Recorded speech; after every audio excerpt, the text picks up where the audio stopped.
Welcome back to our channel MOS Mahi class Anju. ఈరోజు అయితే మనము పార్ట్ 3 చూసేద్దామండి. 2 పార్ట్స్ అయితే రిలీజ్ చేయడం జరిగింది. ఒకటి అక్షరాభ్యాసం అండ్ ఒకటేమో పుట్టి వెంట్రుకలు తీయించడం. ఇంకొకటి పార్ట్ 3 వచ్చేసి పుట్టి వెంట్రుకలు తీసే ముందు మా ఇంట్లో ఆచారం ఏంటి, మేము ఎలా చేస్తాము, అండ్ మా పిల్లవాడు ఎంత బాగా కూర్చున్నాడు అండ్ బాగా ఏడ్చాడా ఆర్ హాయిగా కూర్చున్నాడా, చికాకు చేసుకున్నాడా లేదా, ఆ ఎక్స్పీరియన్స్ ఏంటో మీరు ఈ వీడియోలో చూసేద్దురు. పార్ట్ 1 పార్ట్ 2 అయితే నాకు తెలిసి మీకైతే నచ్చిందని అయితే అనుకుంటున్నాను. అండ్ మా సాంప్రదాయాలు కూడా మీకు అర్థమయ్యాయి అని అయితే అనుకుంటున్నాను. అలానే ఇప్పుడు పార్ట్ 3లో ఏంటంటే ఇంకా చేయడమే, పుట్టి వెంట్రుకలు తీయడమే అన్నప్పుడు మేము మా ఇంట్లో చేసుకునే సాంప్రదాయం ఏంటి అనేది అయితే ఇప్పుడు ఈ వీడియోలో చూసేయండి. అండ్ మా బాబు చేసిన అల్లరి కూడా ఈ వీడియోలో చూసేయండి. ఫస్ట్ అయితే ఇలా వీడియోలో చూపిస్తున్నాం కదా, ఒక తెల్లతుండి అయితే పరిచయం అండి. దాని మీదైతే ఒక 5 కిలోల వడ్లు అయితే మేమైతే పోసాము. దానిపైన మళ్ళీ పిల్లవాడికి గుచ్చుకోకూడదని చెప్పి అయితే వైట్ టవల్ కూడా వేసాము. మీకు వీడియోలో కనపడుతూనే ఉందని అనుకుంటున్నాను నేనైతే. దానిపైన అయితే మా బాబుని కూర్చోపెట్టాము. బాబుని కూర్చోపెట్టేటప్పుడు అది కూడా వైట్ కలర్ టవల్ అయితే బాబుకి చుట్టేసి కూర్చోపెట్టాము. మేము ఈ కెమెరా పెట్టాం కదా, కెమెరాకి ప్రతి ఒక్కళ్ళు అడ్డుగే వస్తున్నారు. సో ప్లీజ్ ఏమనుకోకండి. ఇప్పుడు మా అన్నయ్య అయితే మా బాబుని ఒళ్ళో కూర్చోబెట్టుకొని అయితే పుట్టి వెంట్రుకలు అయితే తీయించేస్తున్నారు. సో ఇప్పుడు ఈ వీడియోలో స్టార్టింగ్ తాతయ్య ఏం చేయాలంటే మనకి తోచిన డబ్బులు తీసుకొని బాబుకి దిష్టిలాగా తిప్పేసేసి అక్కడ వాటర్లో రూపాయి కాయిన్ వేసేసి ఒకవేళ నోట్ ఎవరైనా దిష్టి తీసిస్తే అక్కడ టవల్ మీద పెట్టాలి. అలానే తర్వాత మంచిగా ఉండాలని చెప్పి అయితే అక్షంతలు కూడా వెయ్యాలి. ఇదైతే ప్రాసెస్ అయితే ఇప్పుడైతే జరుగుతోంది. సో తప్పనిసరిగా మిస్ అవ్వకుండా చూడండి. ఇన్ కేస్ మధ్య మధ్యలో కెమెరాలో ఎవరైనా మధ్యలో వస్తే మాత్రం ఏమీ అనుకోవద్దు. Sorry for that.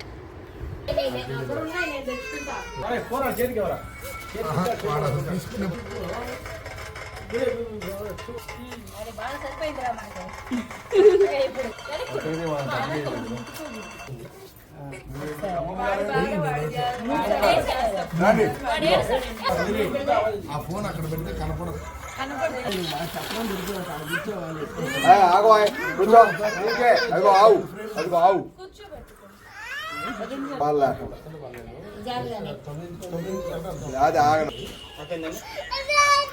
వస్తాను, అది ఇక్కడే ఉన్నా, నేను నీ దగ్గరే ఉన్నా. ఆవిడ మీద వాడు ఆగడు.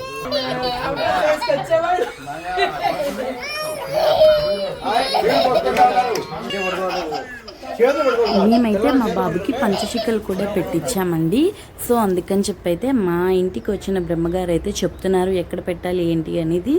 అప్పటికి ఆయన వీడు చేసే గోలకి ఏంటి అనేది ఎన్ని శిఖలు పెట్టాలని కూడా మర్చిపోయి మామూలుగా కట్ చేసుకుంటూ వెళ్తున్నారు. సో ఈ లోపల ఆయన వచ్చేసేసి చెప్పారు. అదే అక్కడ డిస్కషన్ జరుగుతుంది వీడియోలో. మా బాబుకేమో ఓ పక్కన చీదరగా ఉంది, హెయిర్ అంతా పడుతుంది కదా, ఎండ బాగా ఉంది, చికాకుకి వెంట్రుకలు గుచ్చుకుంటాయి కదా, చూడండి ఎట్లా ఆగాడో. ట్రై చేసాడు వాడు కూడా.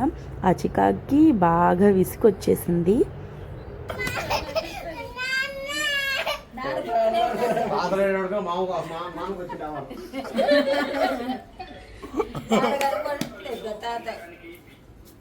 సైలెంట్ అయిపోయాడు, వాడికి హాయిగా ఉన్నట్టుంది.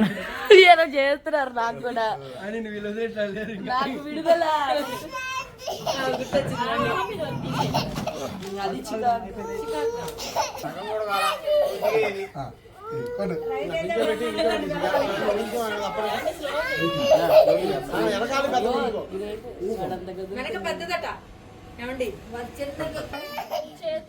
ఓ పక్కన మా అన్నయ్యకి అయితే భయం వేస్తుంది. వాడేమో ఆగట్లేదు, ఏడుస్తున్నాడని. పెట్టారు కదండి. మా బాబుకి అయితే మాడు చాలా పలచగా ఉందండి. నరాలు అయితే బీభత్సంగా కనపడుతున్నాయి. నేను మా మదర్ అయితే అక్కడ అదే మాట్లాడుకుంటున్నాము. అసలు ఆగట్లేదు. లాస్ట్కి వచ్చిన తర్వాత ఇంకా ఎక్కువ అయిపోయింది. చికాకు, భయం, అందులో కొంచెం బాగా కోసుకుంటాయి కదా. దేవుడి దయ వల్ల మా వాడు కదలలేదో మరి ఏమైందో కానీ చాలా తక్కువే కోసుకున్నాయి. బ్లడ్ మాత్రం బాగానే వచ్చింది.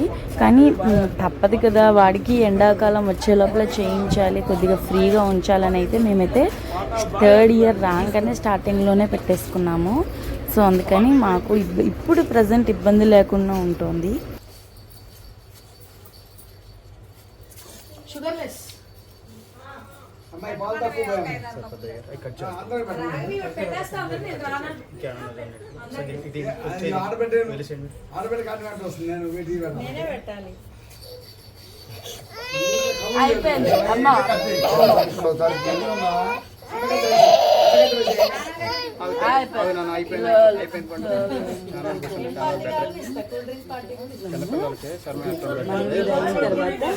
ఇదిగోండి సక్సెస్ఫుల్గా అయితే ఈ వీడియో కంప్లీట్ అయిపోయింది.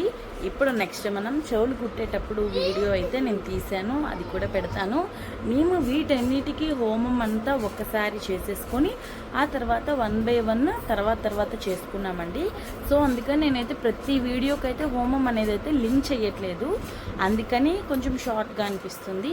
ఈ వీడియో మీకు నచ్చిందని అయితే అనుకుంటున్నాను. నేను మళ్ళీ నెక్స్ట్ వీడియోతో, అది కూడా పార్ట్ 4తో మేము ముందుకు వచ్చేస్తాను. అంతవరకు బాయ్.